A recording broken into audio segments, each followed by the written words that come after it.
আসসালামু আলাইকুম everyone, welcome to Jerin secret recipe. আজকে আমি প্রথমবারের মতো ট্রাই করব বিফ স্টেক। আমি নিজেও প্রথমবারের মতো ট্রাই করছি। আশা করি ভিডিওটি আপনাদের কাছে ভালো লাগবে।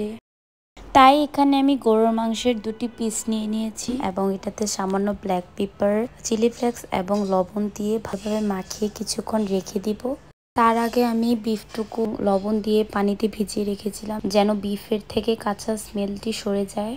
এখন ভালোভাবে এপাশ ওপাশ মাখিয়ে 20 মিনিটের জন্য রেখে দিব এক সাইডে। তারপর একটি প্যানে সামান্য অলিভ অয়েল দিয়ে দিব। স্টেকগুলো প্যানে দিয়ে দিব। 4 থেকে 5 মিনিট পরে স্টেকগুলো উল্টিয়ে নিব। তার কিছুক্ষণ পর সামান্য সয়া সস দিয়ে দিয়েছি। ভিডিও ক্লিপটি নিতে পারিনি, তাই দুঃখিত।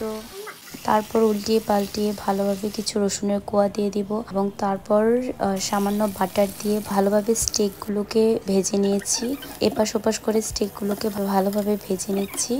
8 থেকে 9 মিনিট ভালোভাবে ভেজে নিয়েছি। তারপর সামান্য গাজর এবং ক্যাপসিকাম ছোট ছোট করে কেটে নিয়েছি এবং সটে করে নিয়েছি। এভাবে কিছুক্ষণ সটে করে ভেজে নিচ্ছি। তারপর উঠিয়ে নিচ্ছি।